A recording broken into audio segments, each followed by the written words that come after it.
Hello guys, आप सब लोगों का स्वागत है श्री रामा स्पेशल चैनल पर। मेरा नाम मीना गोस्वामी। आप सब कैसे हैं? मैं आशा करती हूँ आप सब बहुत अच्छे होंगे। आप सबको राधे राधे, जय श्री कृष्ण। जैसे गाइज कल की लेक्चर में हम लोग संधि विच्छेद पढ़ चुके हैं, ठीक है। तो आज गाइज हम लोग पढ़ेंगे व्यंजन पढ़ेंगे, ठीक है। और जो भी मेरे नए विद्यार्थी मैं उनसे यही चीज कहूंगी, आप पिछली क्लास से जरूर देख लीजिए, जिससे मतलब आप लोगों को संधि अच्छी तरीके से समझ में आएगी। क्योंकि गाइज हम लोग की स्वर संधि समाप्त हो चुकी है। आज हम लोग की स्टार्टिंग होगी व्यंजन संधि से। और चलिए लेक्चर स्टार्ट करने से पहले प्लीज आप इस चैनल को सब्सक्राइब कर लीजिए। सब्सक्राइब भी बोले, बेल आइकन की बटन है, आप उसे प्रेस कर लीजिए, जिससे आने वाली नोटिफिकेशन हर वीडियो की आप तक जा सके, ठीक है। तो चलिए गाइस, आज हम लोग व्यंजन संधि पढ़ेंगे। व्यंजन संधि, देखिए गाइस, व्यंजन संधि पढ़ने से पहले थोड़ा सा मैं संधि के बारे में बता दूं। हम लोग को जो संधि का फार्मूला था, तो हम लोग क्या पढ़े थे गाइस कि प्रथम शब्द का अंतिम वर्ण पढ़े थे। क्या पढ़े थे? अंतिम वर्ण। और द्वितीय शब्द का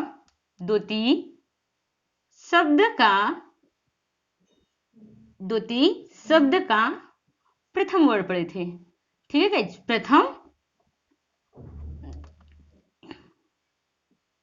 प्रथम वर्ण पढ़े थे, ठीक है। अब देखिए यहाँ पास हम लोग पढ़े थे, जब ये दोनों का जब आपस में मेल होता है और जो विकार उत्पन्न होता है, उसी को हम क्या कहते हैं? संधि कहते हैं, ठीक है। तो ये मतलब गाइस ये हमारी संधि की थोड़ी डिफिनेशन रही कि जो भी मैंने संधि के फार्मूला आपको बताया था कि प्रथम शब्द का अंतिम वर्ण और द्वितीय शब्द का प्रथम वर्ण जब ये आपस में मिलते हैं, इसमें जो विकार उत्पन्न होता है उसी को गाइस हम क्या कहते हैं? संधि कहते हैं, ठीक है। तो चलिए गाइस, अब हम लोग स्टार्ट कर रहे हैं व्यंजन संधि। देखिए व्यंजन संधि में क्या होता है, नोट डाउन करते चलिएगा आप लोग। किसी व्यंजन का मेल, थोड़ा आप लोग समझिएगा, किसी व्यंजन का मेल या तो किसी स्वर के साथ होगा, या तो स्वर का मेल किसी व्यंजन के साथ होगा, या व्यंजन का मेल किसी स्वर के साथ होगा, व्यंजन के साथ होगा। तो वो मतलब गाइस कौन सी संधि हमारी कहलाती है? ये मतलब आपकी कौन सी संधि कहलाएगी? आपकी व्यंजन संधि कहलाएगी। यदि किसी व्यंजन का मेल या तो किसी स्वर के साथ होगा, या स्वर का मेल किसी व्यंजन के साथ होगा, या तो फिर किसी व्यंजन का मेल किसी व्यंजन के साथ होगा, तो गाइस वो मतलब कौन सी संधि कहलाएगी? आपकी व्यंजन संधि कहलाएगी, ठीक है। अब देखिए यहाँ पास एक गौर करने वाली बात है, जो हमारे यहाँ पास है अंतिम वर्ण में, यदि हमारे अंतिम वर्ण में कोई भी व्यंजन आता है तो उसके नीचे क्या लगा होता है? हलंत लगा होता है, ठीक है। यहाँ पास गौर करने वाली बात है, अंतिम वर्ण की मैं बात कर रही हूँ, ठीक है। अगर शायद किसी अंतिम वर्ण में अगर हमारा व्यंजन आता है, कोई व्यंजन आता है, तो उसके नीचे क्या लगा होता है? हलंत लगा होता है। स्वर में हमें हलंत की जरूरत नहीं पड़ती है, ठीक है। लेकिन यहाँ पास अब आप लोगों के दिमाग में आ रहा होगी, मैम ऐसे तो फिर यहाँ पास भी दिया हुआ प्रथम ही वर्ण में हमें हलंत लगाने, देखिए इसमें हलंत लगे या न लगे, इसमें हमें हलंत की आवश्यकता नहीं पड़ती है, ठीक है। लेकिन अगर यहाँ पर अगर हम अंतिम वर्ण की बात करते हैं गाइस, तो यहाँ पास हमें हलंत की जरूरत पड़ती है। अगर शायद यहाँ पास व्यंजन का कोई भी वर्ण आता है, जैसे हमने यहाँ पास खा ले लिया, ठीक है, का ले लिया, गा ले लिया, अगर यहाँ पास कोई भी चीज आएगा तो उसके नीचे क्या लगेगा? हलंत लगेगा, कोई भी हो, ठीक है। तो चलिए आप थोड़ा सा इसकी डिफिनेशन लिख लीजिए, इसकी थोड़ा सी व्यंजन की डिफिनेशन लिख लीजिए, ठीक है। परिभाषा लिख लीजिए, परिभाषा लिख लीजिए, ठीक है। देखिए लिखिए, चलिए व्यंजन वर्ण का, देखो व्यंजन वर्ण के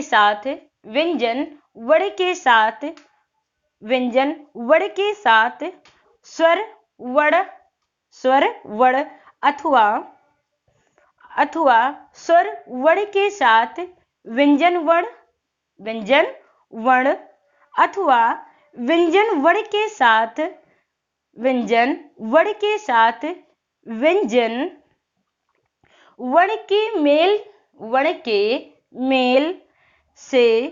के मेल से जो विकार उत्पन्न होता है उसको गाइस क्या कहते हैं? हम व्यंजन संधि कहते हैं। कहने का मतलब ये चीज है कि व्यंजन वर्ण का मेल, देखिए व्यंजन वर्ण के साथ या तो आपका स्वर होगा, स्वर के साथ व्यंजन वर्ण होंगे या व्यंजन वर्ण के साथ व्यंजन वर्ण होंगे। जब इनका आपस में मेल होगा तो आपकी वो कौन सी संधि कहलाएगी? व्यंजन संधि कहलाएगी। ठीक है, अब जैसे यहाँ पास एक अगर शायद मैं उदाहरण दे दूं, जगत, आप लोग उसके नीचे जैसे करके इसका उदाहरण भी लिख लीजिएगा। ठीक है, जगत धन ईश, जगत धन ईश, तो इसका जो बन जाएगा क्या क्या बन, जगदीश, जगदीश हो जाएगा। ठीक है, तो इसके नीचे आप उदाहरण लिख लीजिएगा, फिर मैं आपको समझाऊंगी। ठीक है, तो अब देखिए यहाँ पास कहने का मतलब ये चीज है। अब देखिए यहाँ पास एक आप लोग नोट लिख लीजिए, यहाँ पास आप एक नोट लिख लीजिए। देखिए व्यंजन का शुद्ध रूप क्या होता है? हल होता है। अगर शायद हम कोई भी व्यंजन को लिखते हैं उसके नीचे हम क्या लगाते हैं? हल लगाते हैं। ठीक है, अब देखिए शब्द के अंत में अगर कोई भी व्यंजन हम लिखते हैं उसके नीचे वो हल लगाते हैं, उसी को हम क्या कहते हैं? हलंत कहते हैं। उसी को हम क्या कहते हैं? हलंत कहते हैं। जैसे का हमने लिखा उसके नीचे हलंत लगा दिया, मतलब व्यंजन का शुद्ध रूप क्या है उसके नीचे क्या लगाते हैं? हल लगाते हैं। ये चीज तो मैंने आपको वर्णमाला में ही पढ़ाया था। ठीक है, जब व्यंजन आपको पढ़ाया था, खा, गा, घा, आप इस तरह करके लिख लीजिएगा। ठीक है, कि व्यंजन का शुद्ध रूप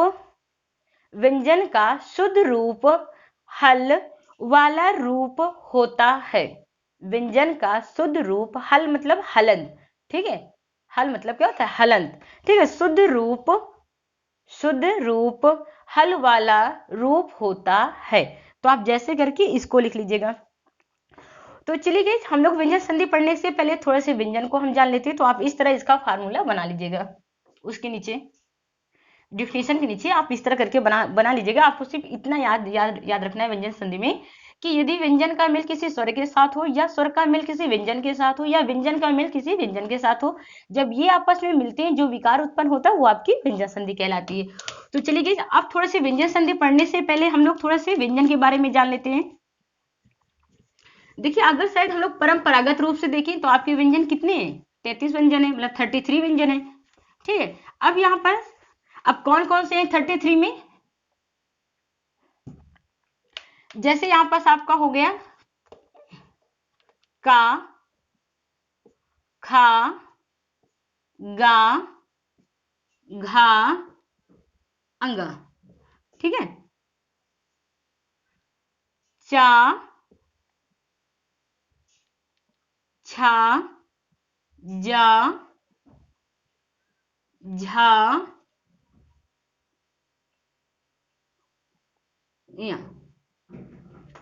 टा, ठा, डा, ढ, अड़ा, ता, था, दा, धा, धा और ना। ठीक है, इसके नीचे हलंत आप लोग जरूर लगाइएगा। पा, फा, बा, भा और ये आपका मा हो गया। अब देखिए ये मतलब आपका कौन सा व्यंजन है? ये आपका स्पर्श व्यंजन हो गया। ठीक है, अब देखिए परंपरागत रूप से कितने व्यंजन है? अब यहाँ पास अगर शायद हम बात करते हैं, ये आपका का वर्ग हो गया। ये गाइस कौन सा वर्ग हो गया? का वर्ग हो गया। ये आपका का वर्ग हो गया। ये आपका चा वर्ग हो गया। कौन सा वर्ग हो गया? ये चा वर्ग हो गया। ये आपका टा वर्ग हो गया। ये आपका कौन सा वर्ग हो गया? टा वर्ग हो गया। ठीक है, ये आपका ता वर्ग हो गया। क्योंकि व्यंजन संधि से पढ़ने से पहले हमें ये चीज पता होना चाहिए, क्योंकि इन्हीं में तो हमें संधि करनी है। ठीक है, अब देखिए ये आपका पा वर्ग हो गया। अब कौन से 33 व्यंजन? ये आपके यहाँ पास अंतस्थ व्यंजन आ गए। कौन से? अंतस्थ व्यंजन हो गए आपके। अंतस्थ व्यंजन कौन से होते हैं? या,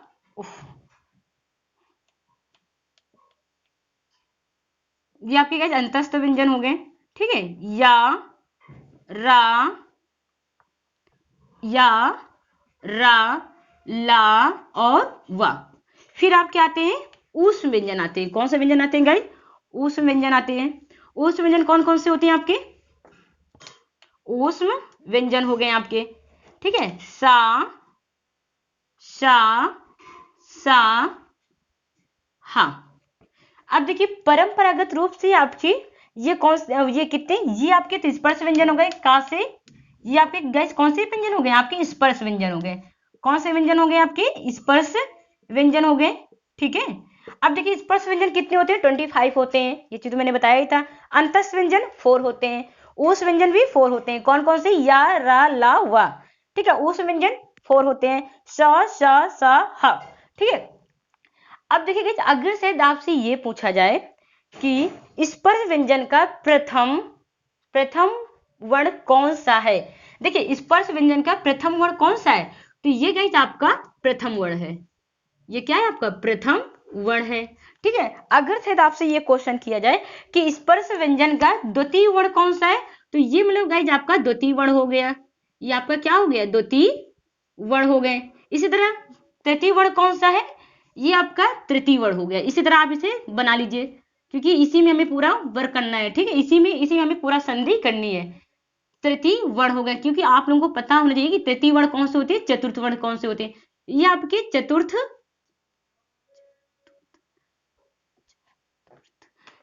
वर्ण हो गए आपके। ठीक है, और ये आपके पंचम वर्ण हो गए, क्योंकि स्पर्श व्यंजन पढ़ने से, वो आपको व्यंजन संधि पढ़ने से पहले आपको इस व्यंजन के बारे में पता होना बहुत जरूरी है। ये आपका गाइस पंचम वर्ण हो गया। ठीक है, अब देखिए गाइस यहाँ पास ये आपका क्या हो गया, अगर आपसे कोई पूछे कि आपका प्रथम वर्ण कौन सा है, क, च, ट, त, प हलंत के साथ। ठीक है, अब देखिए द्वितीय वर्ण कौन सा है, ख, छ, ठ, थ, फ। ठीक है, अब देखिए यहाँ पास ये आपका गाइस अंतस्थ व्यंजन हो गया, और ये आपका ऊष् व्यंजन हो गया। संधि सिर्फ कितने में होती है, 33 व्यंजन में हमारी संधि होती है, और हमारे ना हमने संयुक्त व्यंजन में संधि नहीं होती है। ठीक है, याद रखिएगा, संयुक्त व्यंजन में संधि नहीं होती। संयुक्त व्यंजन कौन से होते हैं आपके, सा, ये आपके होते हैं छा, त्रा, ज्ञा और श्रा। इसमें गाइस संधि नहीं होती है, मतलब संयुक्त व्यंजन में संधि नहीं होती। सिर्फ वहां संधि किसमें होती है, स्पर्श व्यंजन में होती है, अंतस्थ व्यंजन में होती है, ऊष् व्यंजन में होती है। आपके संयुक्त व्यंजन में संधि नहीं होती। तो गाइस इसी तरह आप थोड़ा सा डायग्राम बना लीजिए, जिससे गाइस आप लोगों को करने में कोई दिक्कत नहीं होगी, क्योंकि जब हम लोग संधि करेंगे तो हम लोग बात करेंगे प्रथम वर्ण का मेल किसी द्वितीय वर्ण के साथ हो रहा है या तृतीय वर्ण। अब आप लोगों को वर्ण ही नहीं पता कि मैम ये तृतीय वर्ण कौन सा है, द्वितीय वर्ण कौन सा है, तो गाइस इसी तरह आप लोग डायग्राम इसका बना लीजिए।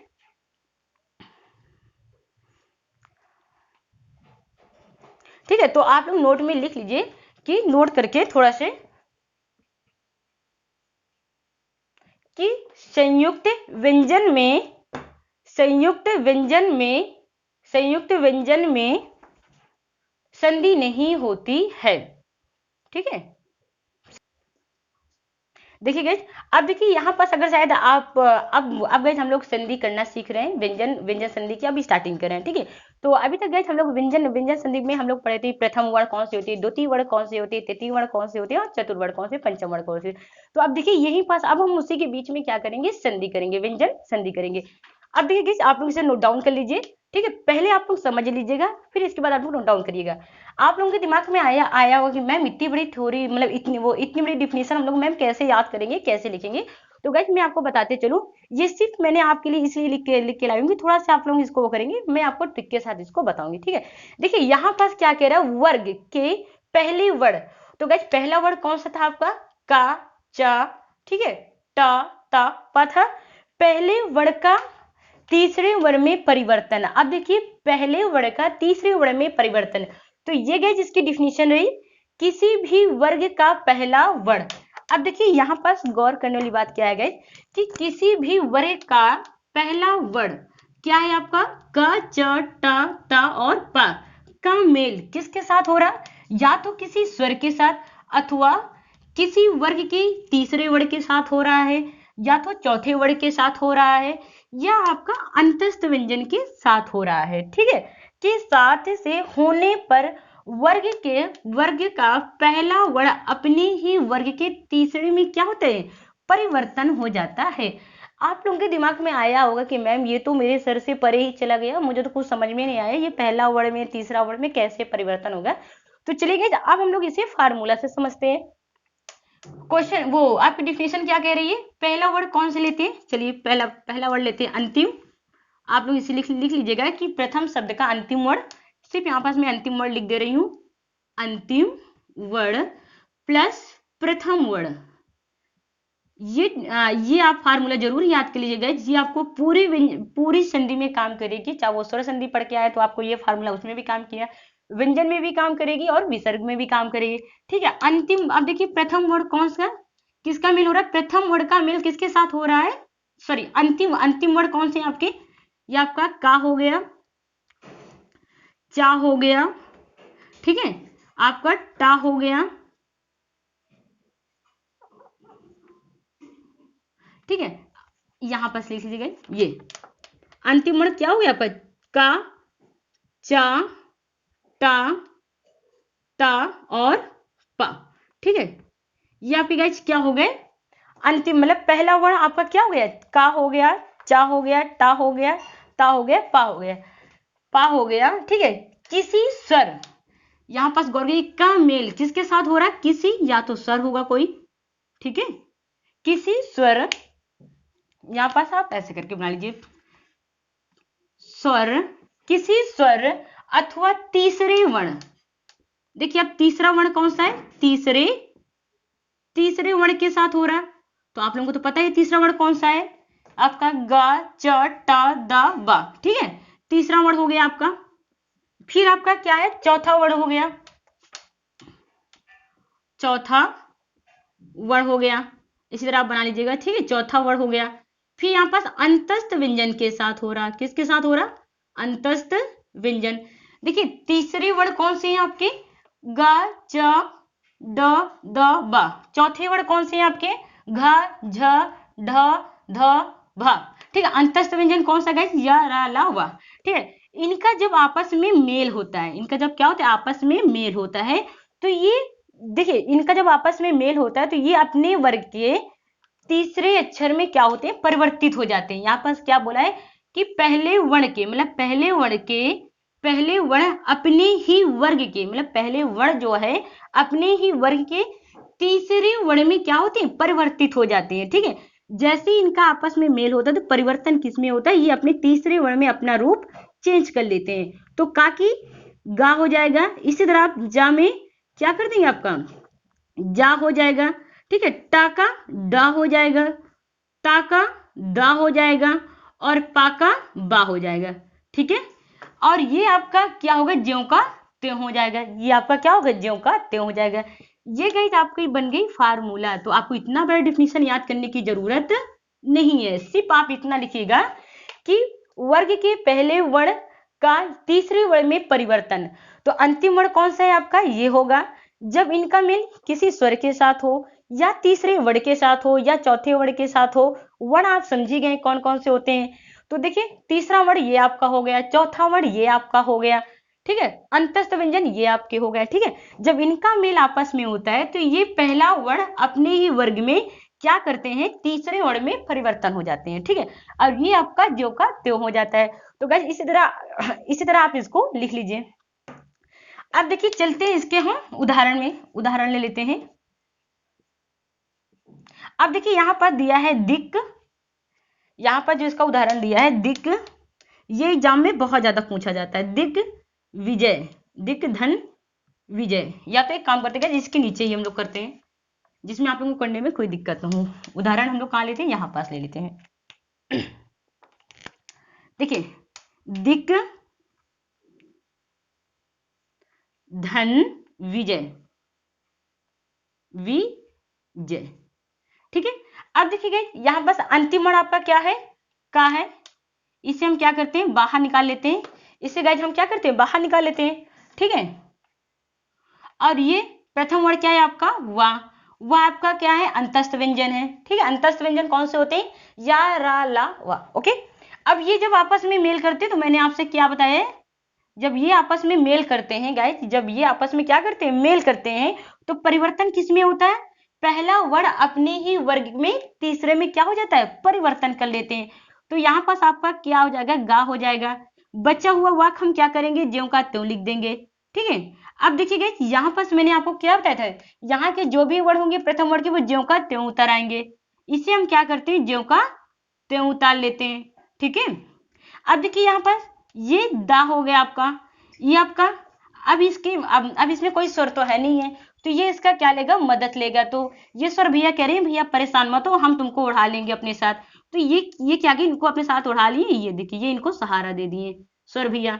तो ये बारिश हो रही थी, ये इनको क्या दे दी, सहारा दे दी। तो क्या बन गया, दिग्विजय। दिग्विजय, दिग का मतलब होता है दिशाएं से होता है, ठीक है। तो ये मतलब गाइज आपकी क्या बन गई, संधि बन गई। तो आज से आप लोगों को व्यंजन संधि भी रट्टा मारने की जरूरत नहीं है, आप बस एक बार फार्मूला याद कर लीजिएगा। सिर्फ अगर आपके दिमाग में फार्मूला याद हो गया तो आपको संधि करने में कोई दिक्कत नहीं होगी। चलिए एक उदाहरण और हम लोग ले लेते हैं। जैसे मतलब दिया यहाँ पर उत धन गमन। अब गाइज आप लोग करके दिखाइए, सेम इसी तरह करना है आपको। अंतिम वर्ड कौन सा है इसमें, आपका अंतिम वर्ड क्या है, आपका ता है, ठीक है। प्रथम वर्ड कौन सा है आपका, गा है। अब देखिए ये पहला वर्ड है, ठीक है। अब जब ये आपस में मेल करते हैं और ये आपका क्या है, गा है, मतलब तीसरा वर्ड है, ये आपका क्या है, तीसरा वर्ड है। देखिए तीसरा वर्ड है, ठीक है। जब ये आपस में मेल करते हैं तो परिवर्तन किस में होता है, ये पहला वर्ड अपने ही वर्ग के तीसरे में क्या होता है, परिवर्तन हो जाता है। तो यहाँ पास गाइस क्या होगा, यहाँ पास आपका दा हो जाएगा, ठीक है। बचा हुआ वाक हम ज्यों का त्यों लिख देंगे, इसको हम ज्यों का त्यों लिख देंगे, ठीक है। ये बचा हुआ वाक हम ज्यों का त्यों लिख देंगे, ठीक है। अब हम इसको क्या करते हैं, मिला देते हैं, उद। अब देखिए ये चीज दिया हो सेम का सेम हम ऐसे उतार देंगे। अब उदगमन, उदगमन, ये गाइज आपकी क्या बन गई, संधि बन गई। तो ये मतलब गाइज रही आपकी पहला मतलब की डिफिनेशन रही, आपकी पहली परिभाषा रही, ठीक है। अब हम लोग नेक्स्ट वीडियो में मिलेंगे व्यंजन संधि के दूसरे मतलब नियम के साथ। तो अगर आपको ये वीडियो अच्छी लगी हो तो प्लीज आप इसे शेयर करिएगा, सब्सक्राइब करिएगा। सब्सक्राइब के बगल में बेल आइकन की बटन है, आप उसे जरूर प्रेस कर दीजिएगा, जिससे आने वाली हर वीडियो की नोटिफिकेशन आप तक जा सके। फिर हम लोग मिलते हैं कल के लेक्चर में। ओके, धन्यवाद।